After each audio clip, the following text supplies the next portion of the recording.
Indeed. If you're amenable. You heard it here from Elon. He's bringing his robo-taxi to the kingdom. Yeah. He has another announcement that he's going to share later. Exactly. So, and I'd also like to thank the kingdom for approving Starlink for maritime and aviation use. Thank you. Maritime and aviation. There you go. There you go. So You're going to bring us robots to help us increase our productivity. Yeah. Robo-taxis to make sure that our cars and assets turn into a cash-generating unit. Yeah. And Starlink to reform our aviation and maritime. Yeah. Talk about XAI. Absolutely. But I should want to mention also something that may be worth considering is tunnels.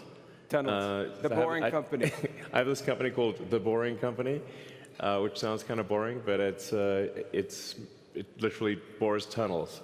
And actually, tunnels, in order to solve traffic, you really need to go 3D with roads. And by using tunnels, you can essentially create like a wormhole, like a warp tunnel from one part of a city to another and alleviate traffic. And we've actually already done this proof of concept in Vegas.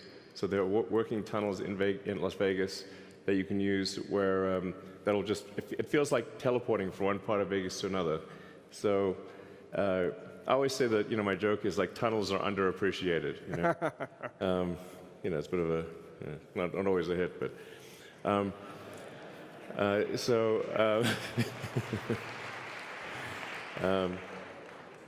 Yeah, and then XAI is just trying to solve general purpose artificial intelligence. The goal with XAI is to have a maximally truth-seeking AI. And it's important to be a maximally truth-seeking AI in order to understand the universe. Mm-hmm. So the goal of XAI is understand the universe. To understand, what is out there. Where's the universe going? Where did it come from? What questions? In fact, I think maybe the biggest thing is, what questions do we not know to ask?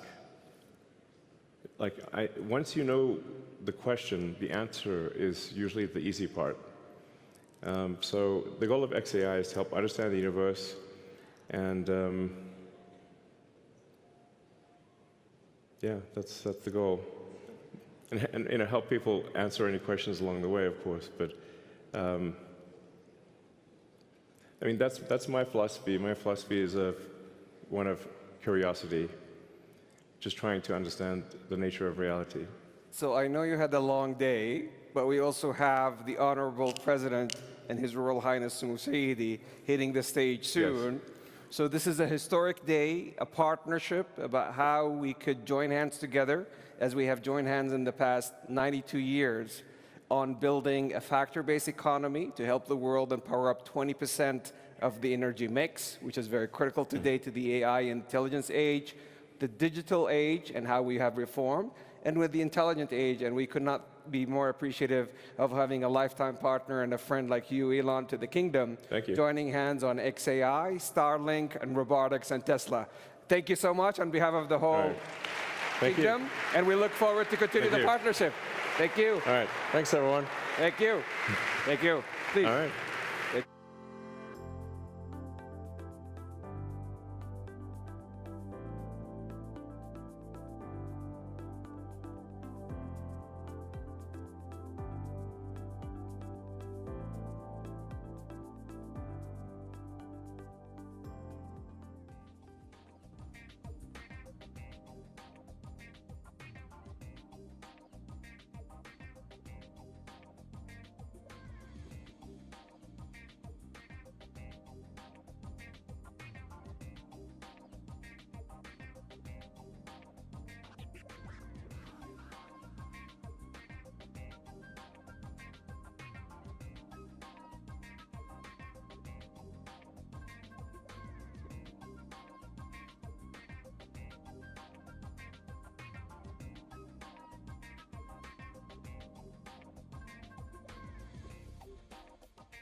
Your Royal Highnesses, Your Excellencies, distinguished guests, ladies and gentlemen, as you can see, the arrival of His Royal Highness, Prince Mohammed bin Salman bin Abdulaziz Al Saud, the Crown Prince and Prime Minister, and Mr.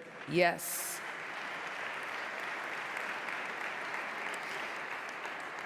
Alongside Mr. Donald J. Trump, the 45th and 47th President of the United States of America. They're actually beginning their tour in the Gallery of Memories. That's a curated exhibition that tells the story of nearly 8 decades of Saudi-American partnership. They're moving forward to the Gallery of Memories. The journey begins with a historic moment. As you can see, here at the center of the exhibition stands a historic disc, a significant piece gifted in 1950 to King Abdulaziz bin Abdurrahman Al Saud by US President Harry Truman. And the journey begins with a historic moment, the 1945 meeting between King Abdulaziz bin Abdurrahman Al Saud and the President Franklin Roosevelt, a defining encounter that laid the foundation for a lasting diplomatic relationships between the two nations, the Kingdom of Saudi Arabia and the United States of America. And there, the two leaders will walk through the Journey of Transformation Gallery, Saudi Vision 2030 Gallery, a forward-looking space that brings to life the kingdom's national transformation. Here in this area, it features scale models of some of the kingdom's most iconic future projects, including Prince Mohammed bin Salman Stadium, which will host the world as Saudi Arabia welcomes the FIFA World Cup in 2034. That's the iconic future project, Prince Mohammed bin Salman Stadium.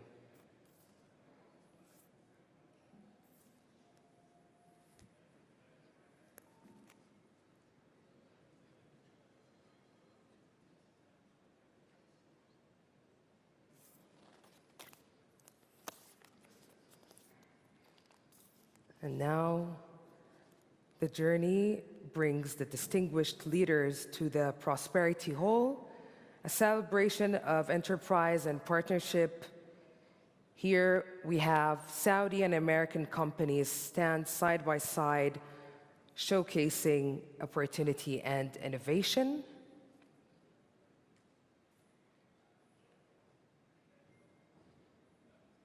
This is prosperity redefined, ladies and gentlemen.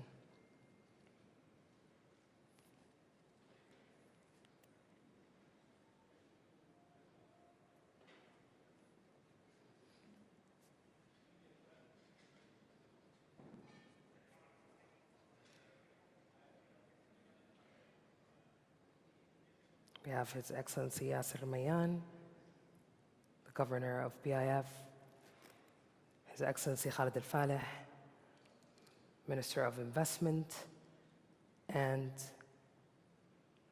Engineer Amin Al-Nasir, CEO of Aramco.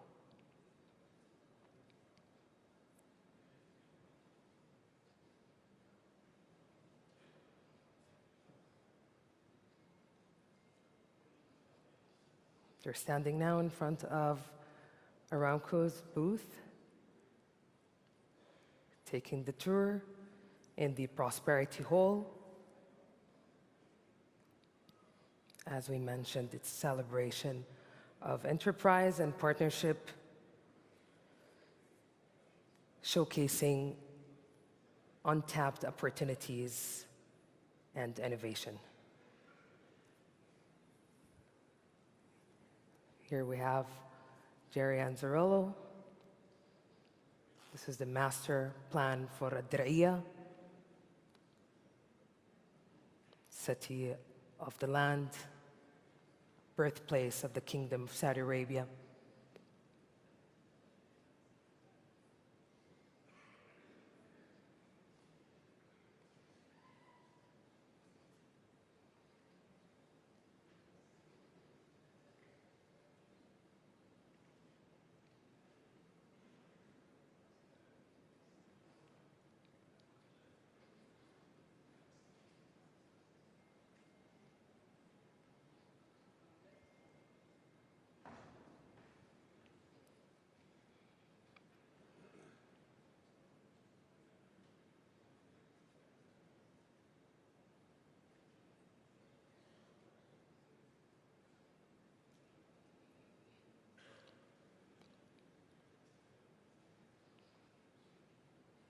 Here, we always say, and Jerry always reiterates, there is only one Dir'iyah.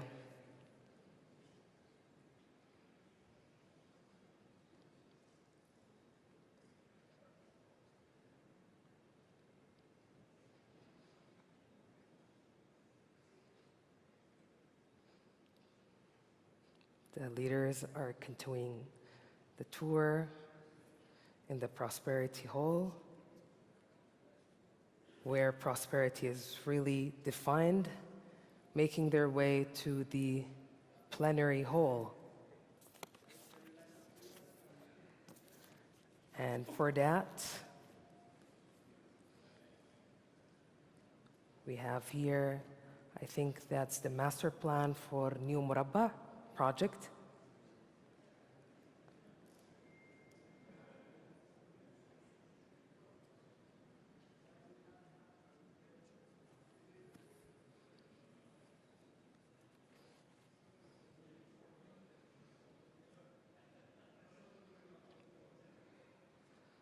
A project that's redefining urban design, planning, and development.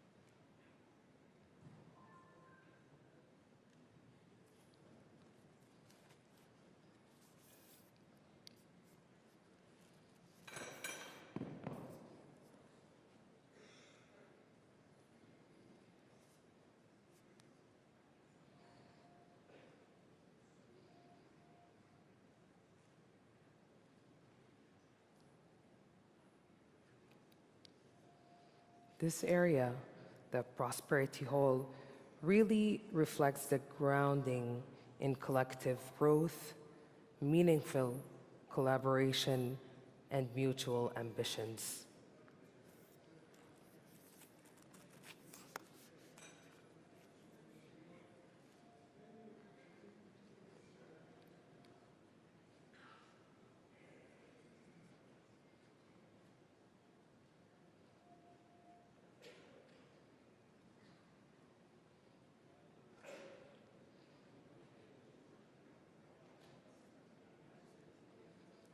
Now they're taking a look at the Red Sea Global. Here's the CEO, John Pagano, having a conversation with His Royal Highness Prince Mohammed bin Salman bin Abdulaziz, the Crown Prince and Prime Minister, and the 45th and 47th President of the United States of America, Mr. Donald J. Trump.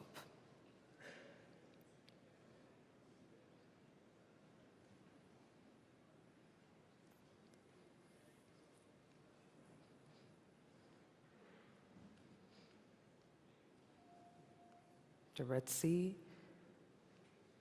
Global, redefining regenerative tourism locally, regionally, and globally.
As you can see, distinguished guests, ladies and gentlemen, the distinguished leaders are making their way to the plenary hall here as I ask you, all distinguished guests, to please rise for the entrance of His Royal Highness Prince Mohammed bin Salman bin Abdulaziz Al Saud, Crown Prince and Prime Minister, and the 45th and 47th President of the United States of America, Mr. Donald J. Trump. Thank you.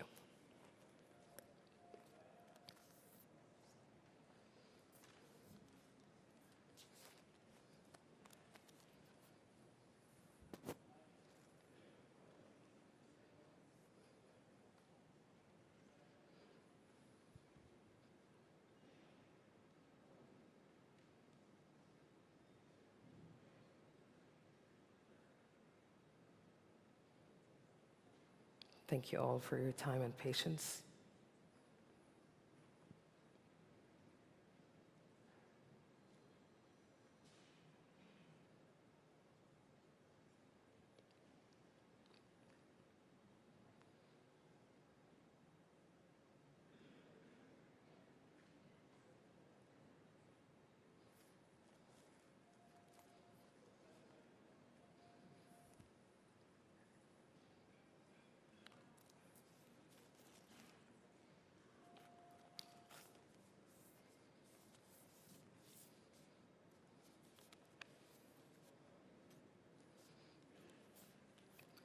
Here in this spot, the Journey of Transformation Saudi Vision 2030 Gallery.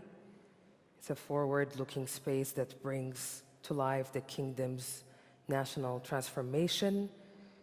Here we see a full scoop of Saudi Vision 2030, innovation at scale, economic diversification, flourishing tourism, and expansive opportunities to explore. And now, ladies and gentlemen, please welcome His Royal Highness Prince Mohammed bin Salman bin Abdulaziz Al Saud, Crown Prince and Prime Minister, and the 45th and 47th President of the United States of America, Mr. Donald Trump.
Assalamu alaikum wa rahmatullahi wa barakatuh.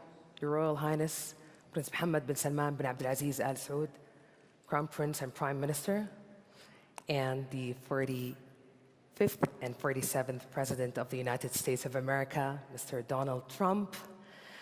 Ladies and gentlemen, it's truly an honor to welcome you all to the Saudi-US Investment Forum here in the vibrant capital of Riyadh. I'm Mu'amad Dakhil, a Saudi journalist and TV presenter, and it's my great pleasure to be here with you today as we experience a living expression of one of the most influential bilateral relationships in the modern world, the strategic partnership between the Kingdom of Saudi Arabia and the United States of America. And today, here in this room, it manifests in a very tangible, dynamic form with 140 distinguished global speakers, 2,500 delegates in attendance with us today, 15 pivotal panel discussions, and focused dialogues across very critical sectors. And at the center of this momentum are the strategic economic partnership agreements. Signed today, we're talking about 145 investment agreements totaling more than $300 billion US. What a momentum, what a moment. Yes. Oh yes, this is really energetic. And we have with us the business leaders representing the Strategic Economic Partnership Agreements. To commemorate this moment, I'm deeply honored to welcome His Royal Highness Prince Mohammed bin Salman bin Abdulaziz Al Saud, the Crown Prince and Prime Minister, and the 45th and 47th President of the United States of America, Mr. Donald J. Trump. Welcome. Please join the business leaders representing the Strategic Economic Partnership Agreements for a memorable photograph. Ladies and gentlemen, a big round of applause and a deep appreciation for this moment and for our distinguished leaders.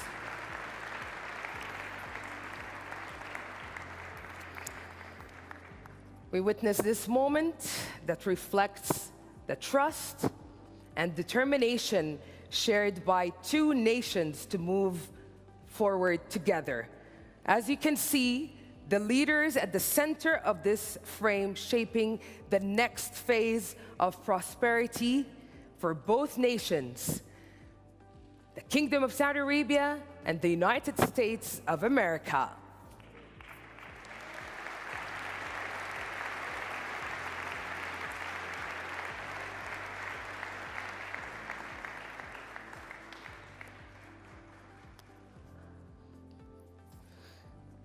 And now, distinguished guests, I'm deeply and truly honored to welcome His Royal Highness Prince Mohammed bin Salman bin Abdulaziz Al Saud, Crown Prince and Prime Minister, to deliver his speech. Welcome, Your Royal Highness. The stage is yours. What a moment. What a moment. What a moment.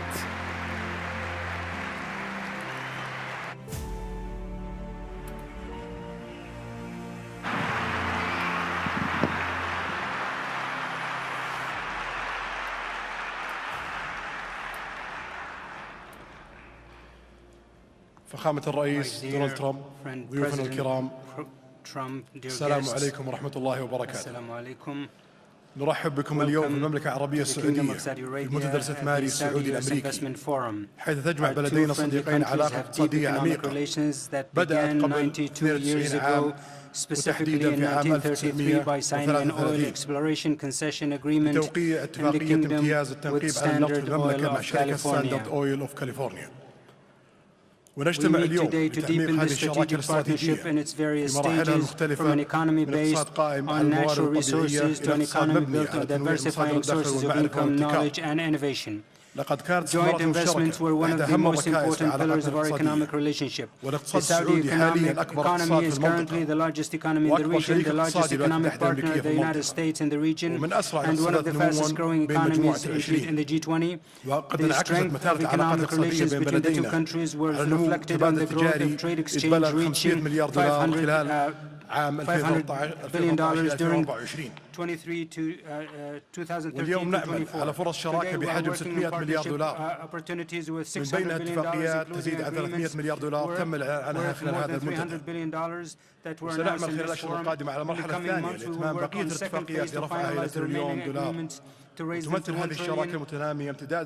This current partnership represents the extension of multiple cooperation in the military, security, economic, and technological fields in order to enhance mutual benefits, supporting job opportunities in the kingdom, contribute to localization of industries, grow local content, and develop our GDP. The United States of America is a major destination for the PIF, accounting more than 40% of global investments. Of its global leverage reflects the confidence of the U.S. economy capabilities to innovate, especially in promising sectors such as technology and AI, which contributes to transfer of knowledge and exchange of expertise. The number of U.S. companies operating in the kingdom is 1,300 companies, representing approximately a quarter of the volume of foreign investments. These include 200 companies that have their regional headquarters in the kingdom. The kingdom's Vision 2030 was able to achieve most of its targets.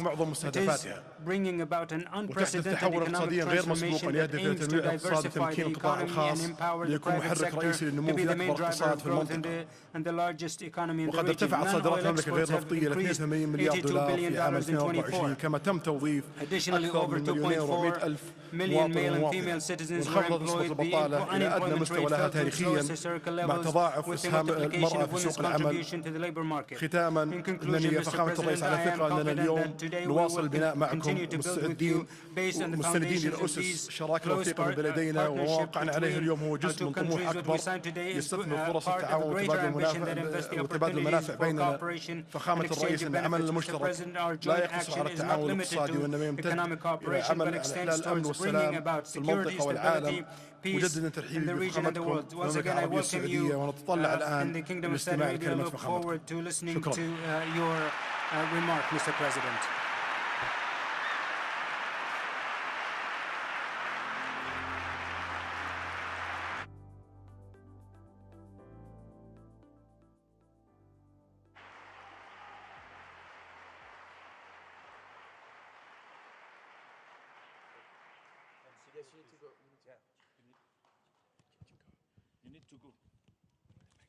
And I'm proud to be an American, where at least I know I'm free.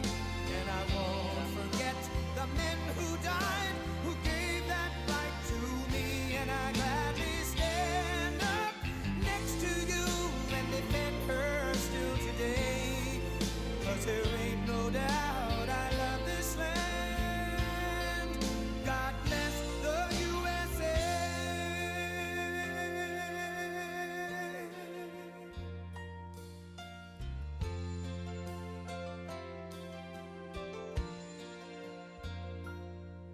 From the lakes of Minnesota to the hills of Tennessee, across the plains of Texas, from sea to shining sea, from Detroit down to Houston and New York to LA, where there's pride in every American heart, and it's time we stand and say that I'm proud to be an American, where at least I know I'm free. And I won't forget the men who died, who gave that right to me. And I gladly stand up next to you and defend her still today. 'Cause there ain't no doubt I love this land. God bless the USA.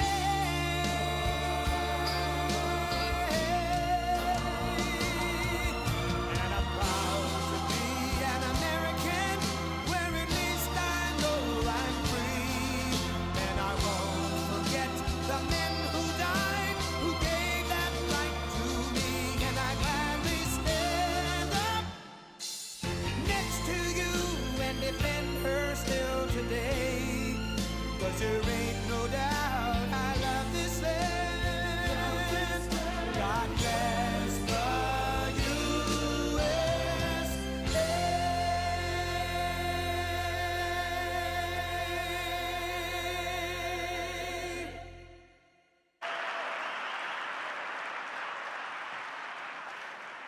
Well, thank you very much. It's an honor to be here. What a great place. What a great place, but more importantly, what great people. I want to thank His Royal Highness, the Crown Prince, for that incredible introduction. He's an incredible man. known him a long time now. There's nobody like him. Thank you very much. Appreciate it very much, my friend. And it's a tremendous honor to return to this beautiful kingdom and be welcomed back with such extraordinary generosity and warmth. I've never forgotten the exceptional hospitality showed to us by King Solomon, who's just, we talk about a great man. That is a great man. That is a great man, a great family. And that visit took place exactly 8 years ago. The graciousness of the royal family and the Saudi people is really unsurpassed, no matter where you go. Let me also thank the countless ministers, government officials, business leaders, and distinguished guests for that warm welcome. Very warm, and I know so many of you. I'd like to call out all of your names, but we have a lot of problems. We'd be here for a long time. We don't want that, so don't be upset. With this historic state visit, we celebrate more than 80 years of close partnership between the United States and the Kingdom of Saudi Arabia.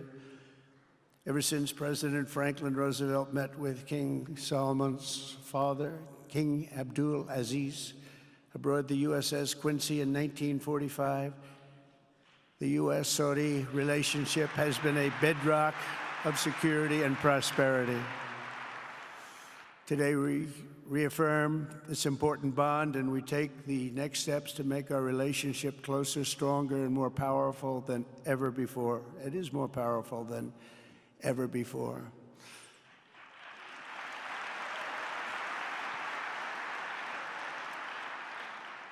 And by the way, it will remain that way. We don't go in and out like other people. It will remain that way.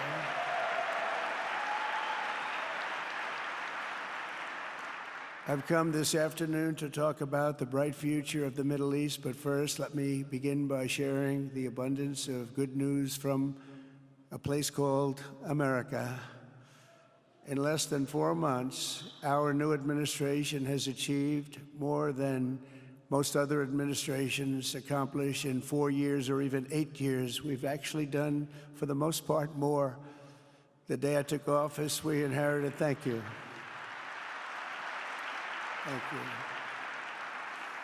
The day I took office, we inherited a colossal invasion on our southern border, an invasion like you'd never want to see here. Nobody should ever want to see it. But within weeks, we slashed illegal border crossings to an all-time low, down 99.999%. That's good, even for this great gentleman standing right in front of me. That's a good number. We had hundreds of thousands of people. They came in at the same time last year, and last month we had, in this massive border, 3 people that got in. That's quite a difference, and we have no choice but to get a lot of the people that came in because they were not the best people. They were, in many cases, very bad people. We're getting them out. We're getting them out very fast. We're bringing them back to where they came from.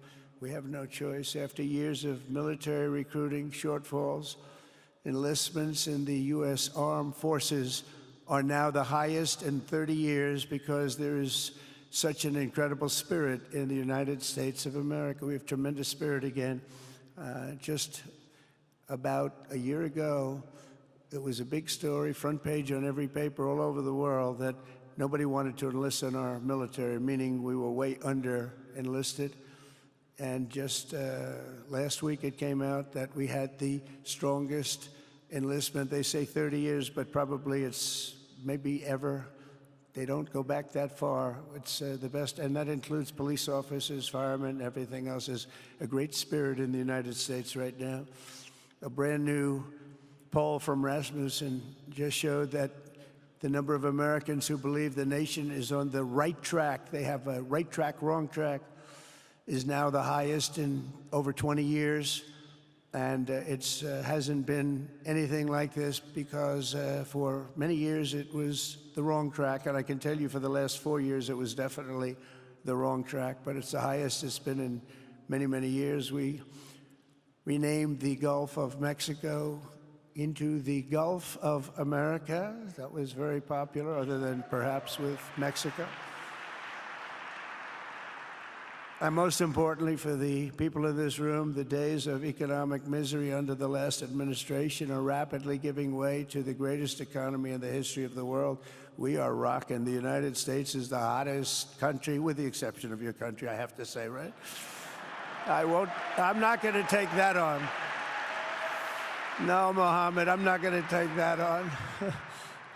Wouldn't that be a terrible thing if I made that full statement? But I will not do it. You're hotter. At least as long as I'm up here, you're hotter.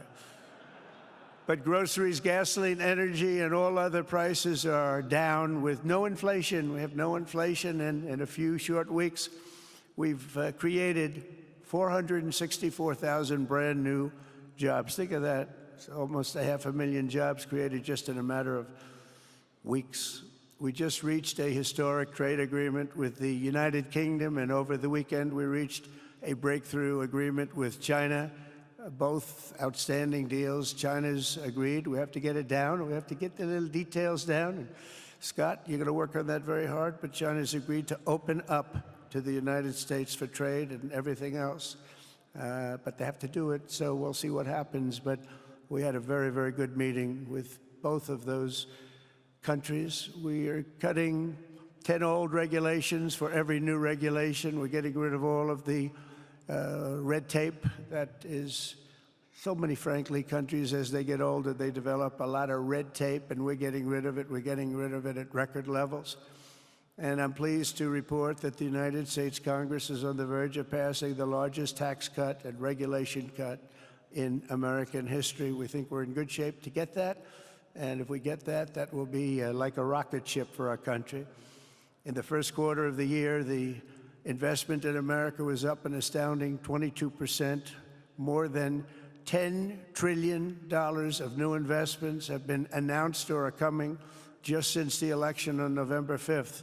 So think of that. In a very short period of time, we have over $10 trillion, and it could be much higher than that. Not everybody comes to the White House to have a news conference that they're going to be opening up in America, but they're all coming in at numbers that we've never seen before. If you take a look at other presidencies, they wouldn't do $1 trillion sometime in years. We did this in essentially 2 months because you have to say we got into office and they gave me about a month to clean up and fix up the Oval Office, and after that we started working. And the money is pouring in, the jobs are pouring in, the companies are pouring into our country like we've never seen before. There's never been anything like it. And we let other people tariff us into losing a lot of money and a lot of jobs, and now we're tariffing them. And it's at a level that nobody's seen. It's a level that is making us a very much different country and a very different Republican Party. We won a tremendous victory in November. We won all 7 swing states, the popular vote by millions and millions of votes. The Electoral College, we won by 312 to 226. Remember, they said, well, we could get to 270. No, we got to 312. That's a big difference. And very importantly, we won counties throughout the United States, 2,660 to 451. That's why when you look at a map, they're all red. The whole country is red. Red stands for Republican. From the moment on and from the moment we started, we've seen wealth that just poured and is pouring back into America. Apple is investing $500 billion. NVIDIA is investing, and I see my friend is here. Jensen, that's very good, wherever you may be. I thank you very much, because he's putting in $500 billion.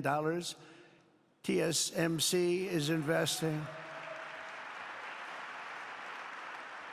Where is Jensen, by the way? Where is he? He's here. Where is he? I just saw that. Thank you very much, Jensen. I mean, Tim Cook isn't here, but you are.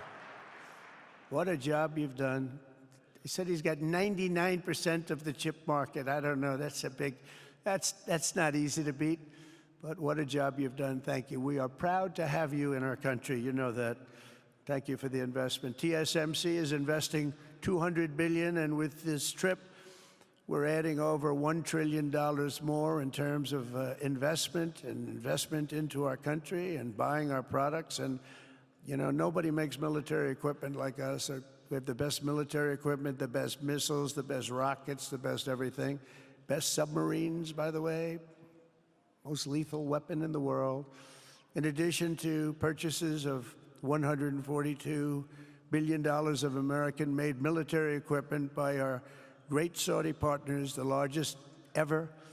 This week there are multi-billion-dollar commercial deals with Amazon, Oracle, AMD, they're all here, Uber, Qualcomm, Johnson & Johnson, and many, many more. So I want to congratulate everybody, so many great business executives, many of you, most of you I know, and they're coming in, you know, about a month ago, they weren't that happy when they saw me. And now they're saying, sir, you're doing a great job. Thank you very much. It's amazing what a rising market will do. Oh, it's going to get a lot higher. In fact, I told people 5 weeks ago, this is a great time to buy. I got criticized for that. Now they don't criticize me anymore. People should have listened. But it's going to go a lot higher.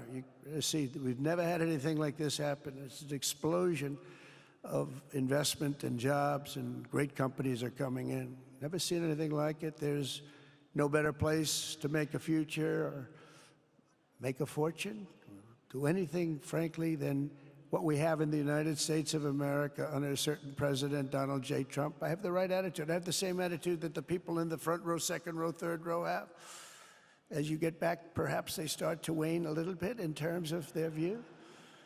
But they understand, and we're doing what a lot of smart people would do. And we're not necessarily being politically correct. You saw what we did yesterday with health care. We've cut our health care by 50 to 90%. You're going to see drugs and pharmaceuticals come down at numbers that nobody has ever seen. And drugs, pharmaceuticals, we think will be dropping. And it will be a redistribution of costs with other nations, which really took advantage of a very nice group of people that ran our country. But not only is this a time of incredible excitement in the United States, it's also an exhilarating period right here in the Arabian Peninsula. Beautiful place, by the way, beautiful place. Exactly, thank you. Exactly 8 years ago this month, I stood in this very room and look forward to a future in which the nations of this region would drive the forces of terrorism and extremism, drive them right out of existence, and take your place among the proudest, most prosperous, most successful nations anywhere in the world as leaders of a modern and rising Middle East. So exciting, so exciting. Mohammed, you sleep at night? How do you sleep? Huh? Just thinking.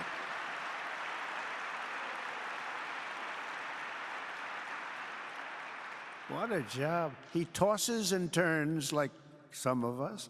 Tosses and turns all night. How do I make it even better all night? It's the ones that don't toss and turn. They're the ones that will never take you to the promised land, won't they? But you have done some job. True. But critics doubted that it was possible what you've done. But over the past 8 years, Saudi Arabia has proved the critics totally wrong. The transformation that has occurred even by these incredible business leaders. I mean, you had the biggest leaders in business anywhere in the world standing right before us.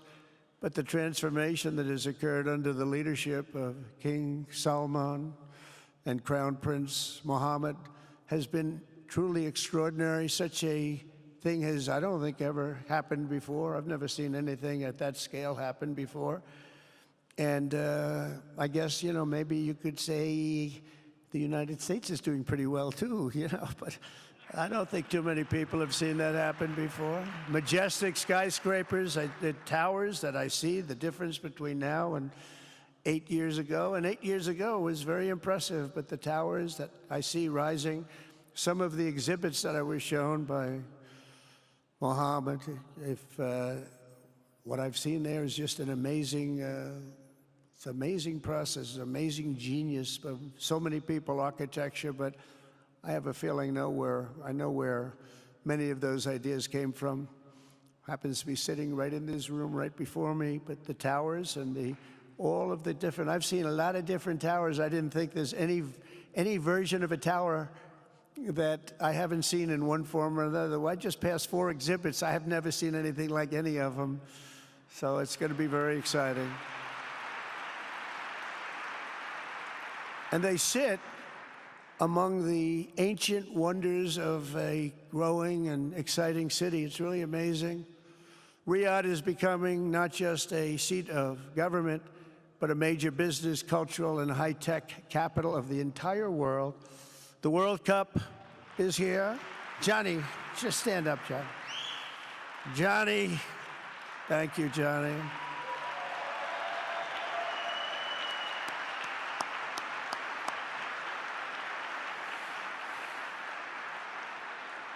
Great job, Johnny, great job. But the World Cup and the World Expo will soon be coming here, just like the World Cup is coming to the United States. It's going to be really exciting next year.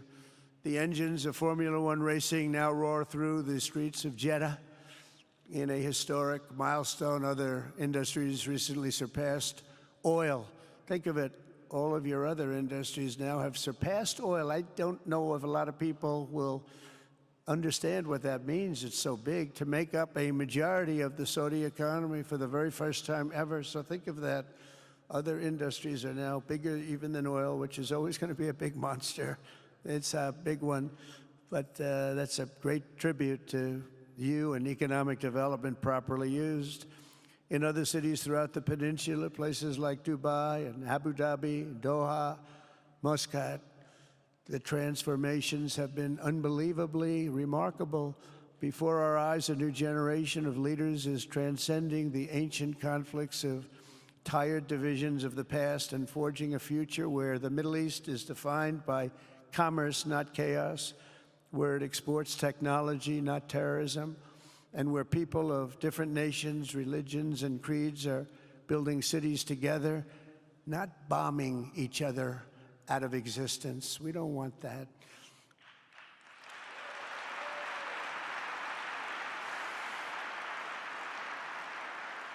And it's crucial for the wider world to note this great transformation has not come from Western interventionists or flying people in beautiful planes giving you lectures on how to live and how to govern your own affairs. No.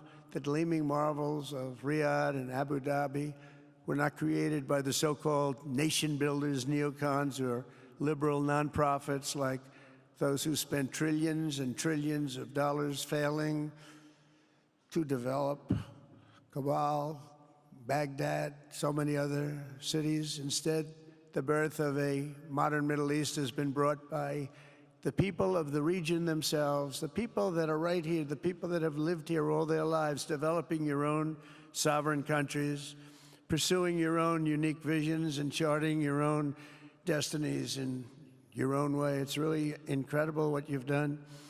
In the end, the so-called nation builders wrecked far more nations than they built, and the interventionists were intervening in complex societies that they did not even understand themselves. They told you how to do it, but they had no idea how to do it themselves.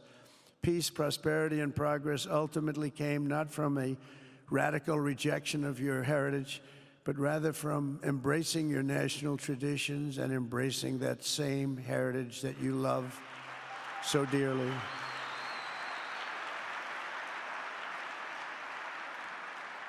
And it's something only you could do. You achieved a modern miracle, the Arabian way. That's a good way.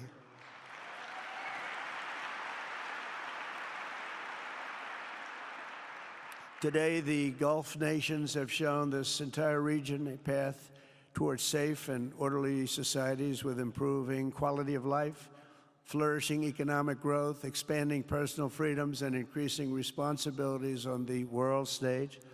After so many decades of conflict, finally it is within our grasp to reach the future that generations before us could only dream about a land of peace, safety, harmony, opportunity, innovation, and achievement right here in the Middle East. So beautiful. It's such a beautiful thing that's happening. I guess, you know, the people that are here can't even really appreciate it because you see it happening, and it's when you come to a place that you haven't seen in 5 years or 10 years or 20 years that it's even more incredible.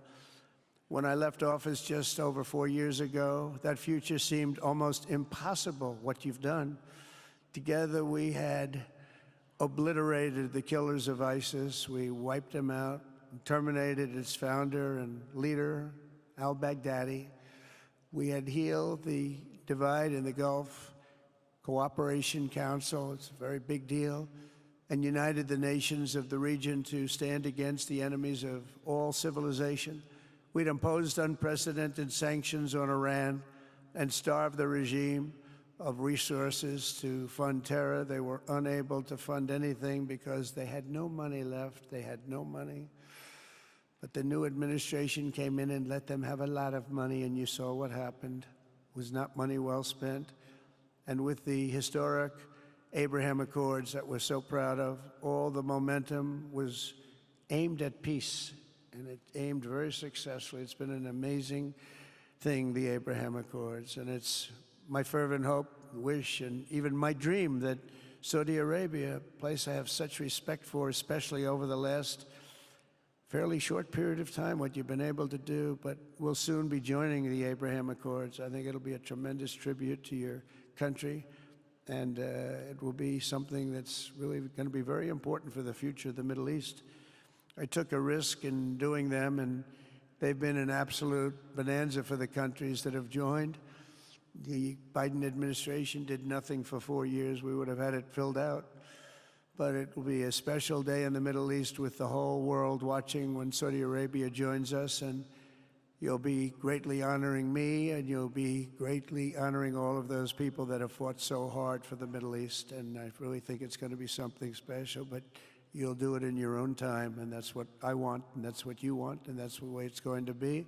When I left office, the only thing still standing between this region and its unbelievable potential was a small group of rogue actors and violent thugs seeking constantly to drag the Middle East backward and into havoc, mayhem, and indeed into war.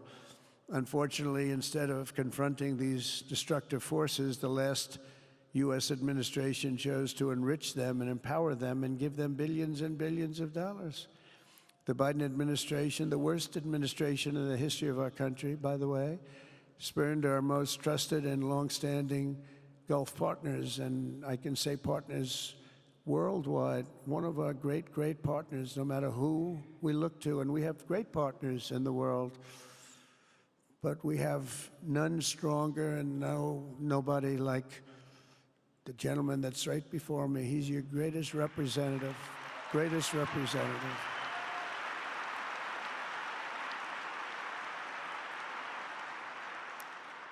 And if I didn't like him, I'd get out of here so fast. You know that, don't you? He knows me well. I do. I like him a lot. I like him too much. That's why we give so much, you know? Too much. I like you too much. Great guy. They lifted sanctions on Iran in exchange for getting nothing, and sent the regime tens of billions of dollars to fund terror and death all over the world. And they laughed at him. They laughed at our leader. And they're still laughing at our leader. They thought him a fool. And they made nothing but trouble ever since, including the funding of October 7th, one of the worst days ever in the history of the Middle East. Horrible day. Biden removed the Houthis from the list of foreign terrorist organizations, even while missiles and drones were being launched right here at your beautiful city of Riyadh, and launched at ships if they happened to be sailing in the wrong location. The Biden administration's extreme weakness and gross incompetence derailed progress toward peace, destabilized the region, and put at risk everything we had worked so hard to build together. And when you think of the great achievements that you've made, to do it in light of a pretty hostile administration, an administration that was not a believer it makes your achievements even greater. Makes them even greater, you know that. But in a few short months since taking office, we have achieved the swift return of American strength at home and abroad, now working with the vast majority of people in this region who seek stability and calm. Our task is to unify against the few agents of chaos and terror that are left and that are holding hostage the dreams of millions and millions of great people. The biggest and most destructive of these forces is the regime in Iran, which has caused unthinkable suffering in Syria, Lebanon, Gaza, Iraq, Yemen, and beyond. There could be no sharper contrast with the path you have pursued on the Arabian Peninsula than the disaster unfolding right across in the Gulf of Iran. Think of that. They wanted to name it that. I said, they're not going to let them do that. Do you mind if I stop that? I stopped it. We're not going to let that happen.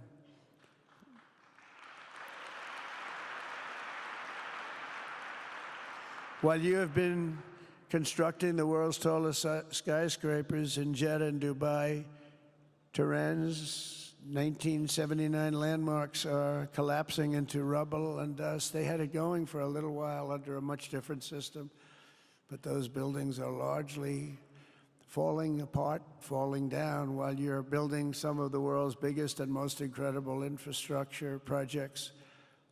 Buildings, all sorts of things you're building that nobody's ever even seen before. Iran's decades of neglect and mismanagement have left the country plagued by rolling blackouts lasting for hours a day. All the time you hear about it. While your skill has turned dry deserts into fertile farmland, Iran's leaders have managed to turn green farmland into dry deserts as their corrupt water mafia, it's called it the water mafia, causes droughts and empty riverbeds. They get rich, but they don't let the people have any of it. And then, of course, there's the key difference at the root of it all. While the Arab states have focused on becoming pillars of regional stability and world commerce, Iran's leaders have focused on stealing their people's wealth to fund terror and bloodshed abroad. Most tragic of all, they have dragged down an entire region with them. Countless lives were lost in the Iranian effort to maintain a crumbling regime in Syria. Look at what happened with Syria. In Lebanon, their Hezbollah proxies have pillaged the hopes of a nation whose capital, Beirut, was once called the Paris of the Middle East. Can you imagine? All of this misery and so much more was entirely avoidable, absolutely avoidable. And Mohammed knew that. He knew that. Smart people knew that. If only the Iranian regime had focused on building their nation up instead of tearing the region down. Yet I'm here today not merely to condemn the past chaos of Iran's leaders, but to offer them a new path and a much better path toward a far better and more hopeful future. As I've shown repeatedly, I am willing to end past conflicts and forge new partnerships for a better and more stable world, even if our differences may be very profound, which obviously they are in the case of Iran. I have never believed in having permanent enemies. I am different than a lot of people think. I don't like permanent enemies, but sometimes you need enemies to do the job, and you have to do it right. Enemies get you motivated. In fact, some of the closest friends of the United States of America are nations we fought wars against in generations past, and now they're our friends and our allies. I want to make a deal with Iran.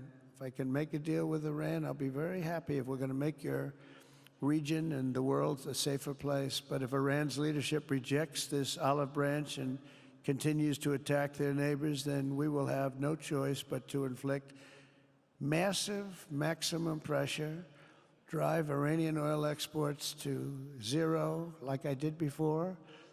If you know that, they were a virtually bankrupt country because of what I did. They had no money for terror, they had no money for Hamas or Hezbollah, and take all action required to stop the regime from ever having a nuclear weapon. Iran will never have a nuclear weapon.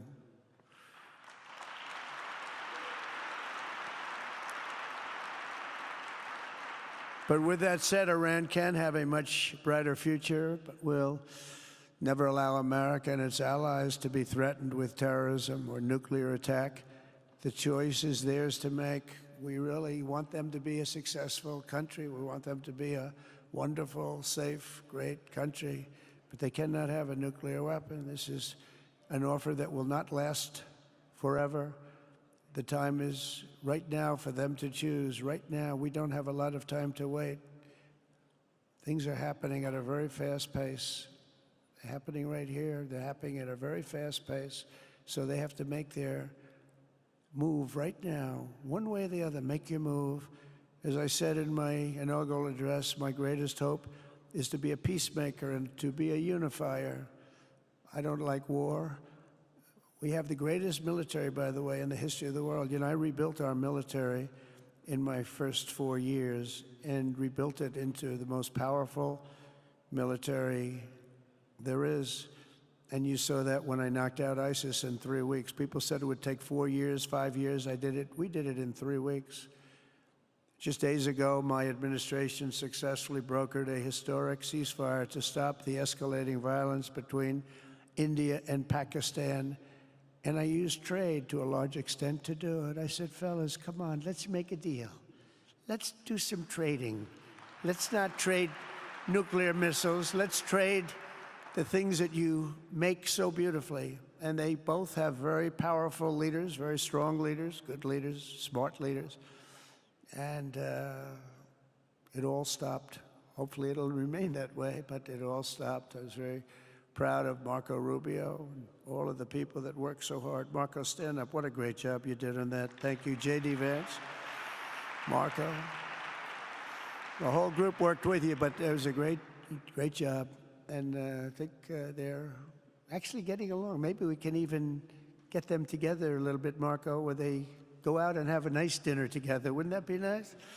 But we've come a long way, and it's could be, you know, millions of people could have died from that conflict that started off small and was getting bigger and bigger and bigger by the day. I've also been working relentlessly to end the terrible bloodshed between Russia and Ukraine, and very importantly, talks are being held in Turkey later this week, probably on Thursday, and they could produce some pretty good results. Our people are going to be going there. Marco's going to be going there. Others are going to be going, and we'll see if we can get it done. 5,000 people, young people for the most part, soldiers from Ukraine, soldiers from Russia. They're not from here and they're not from the United States, but they're souls. They're souls. I think usually, mostly, they're young, beautiful souls that left their parents waving goodbye, left their brothers and sisters. Goodbye, I'll see you soon. And they got blown to pieces. 5,000 on average a week are dying. And people are dying elsewhere in the region, but tremendous numbers like we haven't seen since World War II are dying. And I want to stop it. I want to stop it. It's a horrible war. Would have never happened if I were president. That's a war that would have never happened. October 7th would have never happened if I were president, because Iran had no money to pay Hamas or anybody else. They had no money. They were not looking to take care of them. They had to take care of themselves. They had no money. We stopped their oil effectively with the embargoes and sanctions. But let me take this opportunity to thank the Kingdom of Saudi Arabia for the constructive role that you've played in facilitating the Ukraine talks. And it really is, you've been amazing. You've made everything available to us. Thank you very much. Thank you. And if we get that settled, we'll pay a special tribute to what you've done. You really did lay a great groundwork. Thank you very much. Appreciate it. The West should not be dragging itself backward into another endless war in Europe, yet another endless war. We should stop the killing and work together to address the biggest long-term threats as one unbeatable team. Think of us as an unbeatable team. I mean, when you look at what you've done here, that's much more difficult than stopping stupidity. Think of it. It's stupidity. What you've done is much more difficult, and you did it better than anybody else has ever done it. As President of the United States, my preference will always be for peace and partnership whenever those outcomes can be achieved. Always. It's always going to be that way. Only a fool would think otherwise. In recent years, far too many American presidents have been afflicted with the notion that it's our job to look into the souls of foreign leaders and use U.S. policy to dispense justice for their sins. They loved using our very powerful military, and now it's really the most powerful it's ever been. We just are getting a budget approved, $1 trillion, highest budget we've ever had in history for military, $1 trillion. And we're getting the greatest missiles, the greatest weapons. And, you know, I hate to do it, but you have to do it because we believe in peace through strength. You have to have the strength, otherwise bad things could happen. But hopefully we'll never have to use any of those weapons. Seems to be an awfully big waste of money if you're never going to use them, but hopefully we'll never have to use them because the destructive power of some of those weapons are like nobody's seen before. I believe it is God's job to sit in judgment, my job to defend America, and to promote the fundamental interest of stability, prosperity, and peace. That's what I really want to do. I will never hesitate to wield American power if it's necessary to defend the United States or to help defend our allies.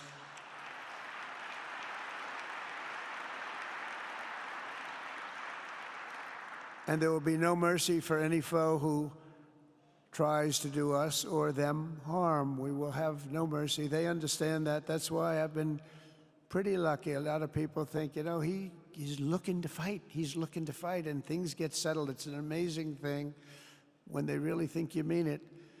But we do. We have the greatest military, the strongest military, stronger than any. Nobody's even close. We have the best weapons in the world, but we don't want to use them. If you threaten America or our partners, however, then you'll be faced with overwhelming strength and devastating force. We have things that you don't even know about, you don't hear about, and if you did, you'd say, wow.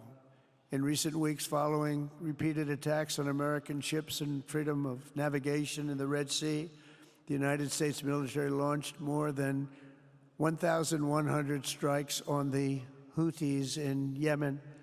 As a result, the Houthis agreed to stop. They said, we don't want this anymore. It's the first time you've heard that from them, too. They're tough. They're fighters. But just days ago, we were asked to cease targeting commercial.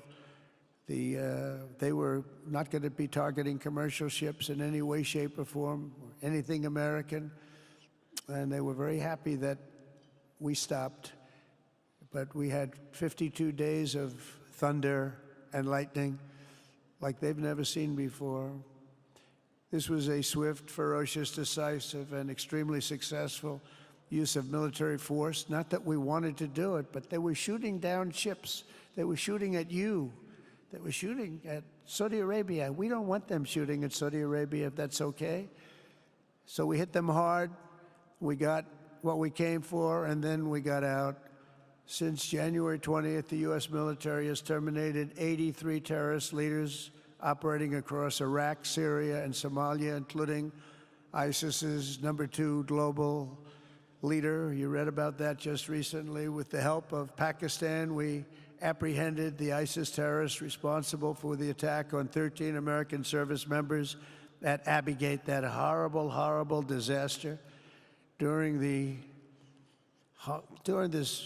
Afghanistan withdrawal, you know, that's another thing that we don't even think about so much anymore. 13 died, but 42 were horribly wounded. But hundreds of people died overall, because I count the people on the other side. Hundreds of people just grossly incompetent. It's probably why Putin decided to go into Ukraine, something he never would have done if I were president. But we wouldn't have had the problems of October 7th if I were president. We wouldn't have had Ukraine, Russia if I were president. We wouldn't have had Abbey Gate, because there wouldn't have been any reason we were getting out, but we were getting out with dignity and with strength and power. But the way they got out was not good. I think it was the most embarrassing moment in the history of our country.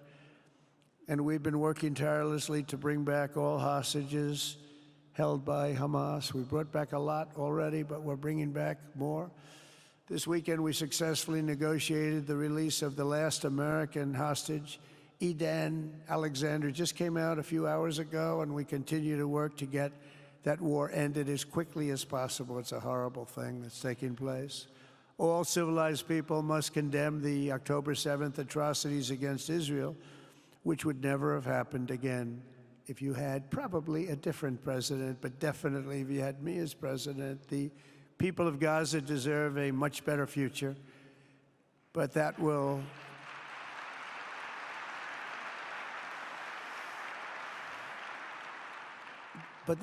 or can not occur as long as their leaders choose to kidnap, torture, and target innocent men, women, and children for political ends. The way those people are treated in Gaza, there's not a place in the world where people are treated so badly. It's horrible.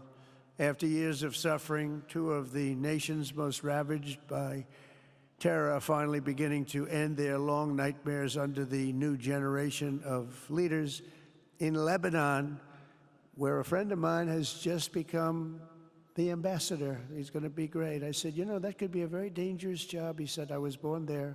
I'm Lebanese. I love that country.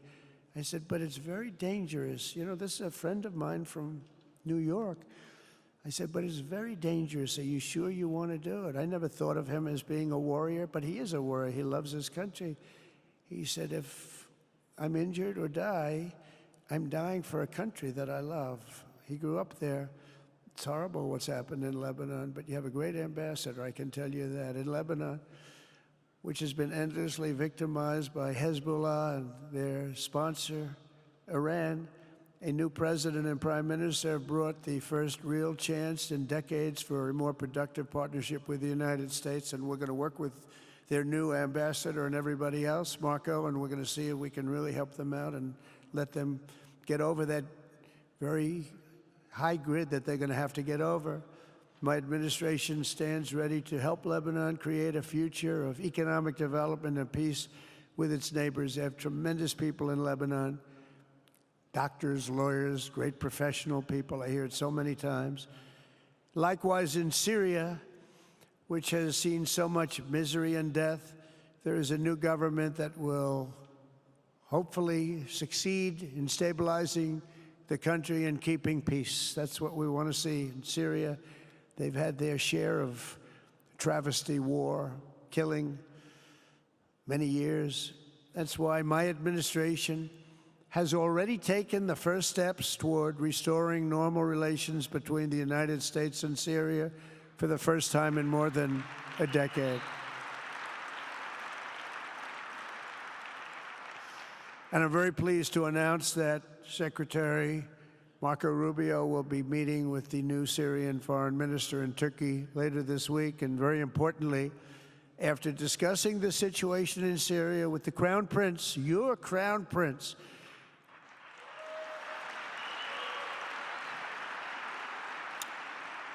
and also with President Erdogan of Turkey, who called me the other day and asked for a very similar thing, among others, and friends of mine, people that I have a lot of respect for in the Middle East, I will be ordering the cessation of sanctions against Syria in order to give them a chance at greatness.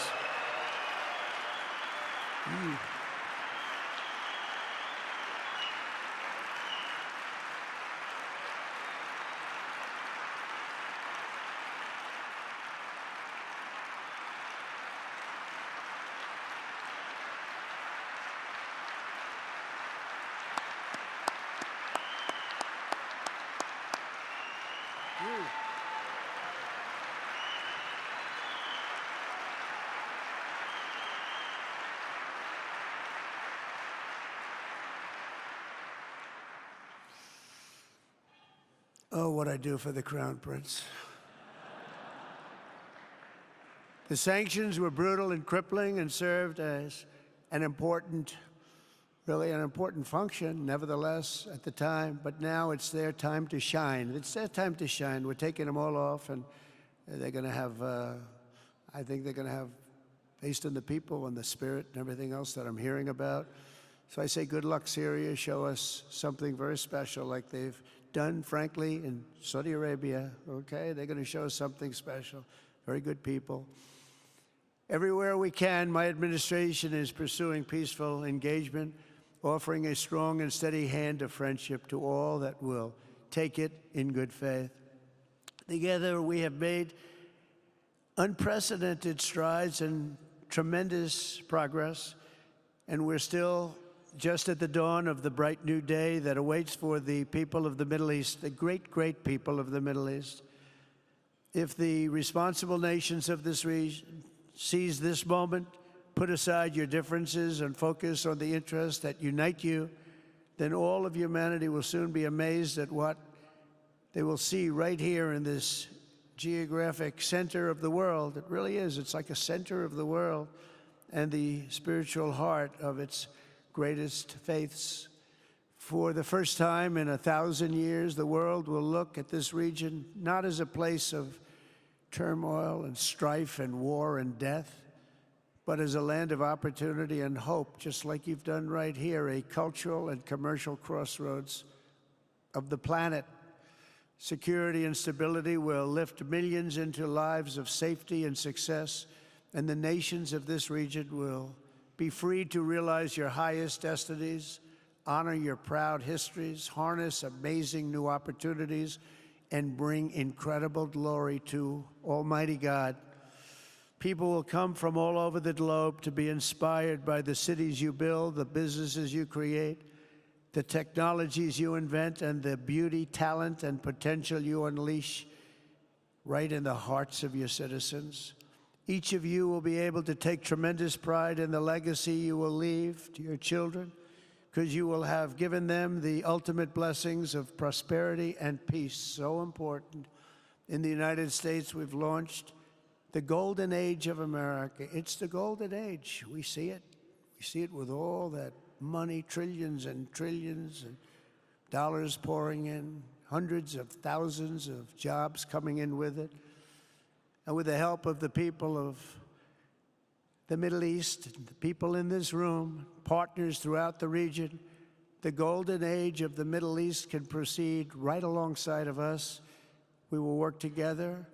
We will be together. We will succeed together. We will win together. And we will always be friends.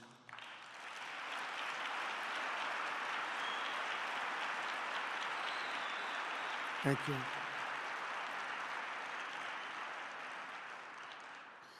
So, Mohammed, I want to thank you again very much for having me. And as a representative of what I think is the greatest nation in the world, we are with you all the way, and you have a tremendous future. Thank you very much. And please pay my respects to your father. Thank you very much. Thank you.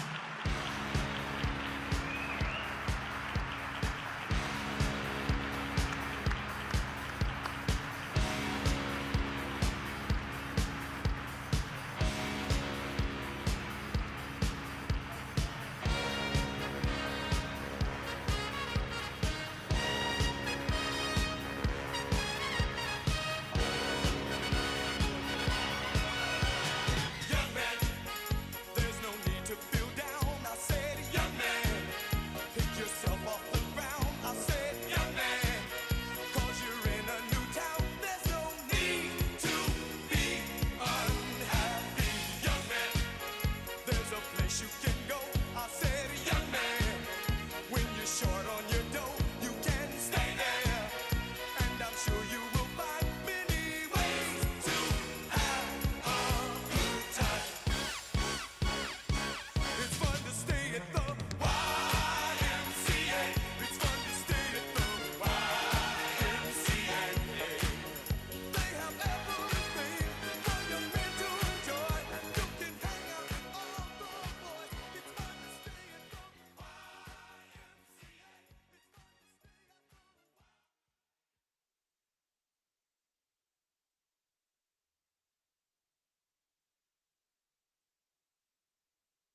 Ladies and gentlemen, distinguished guests, please remain seated as the distinguished leaders depart the plenary. Thank you. Please remain seated.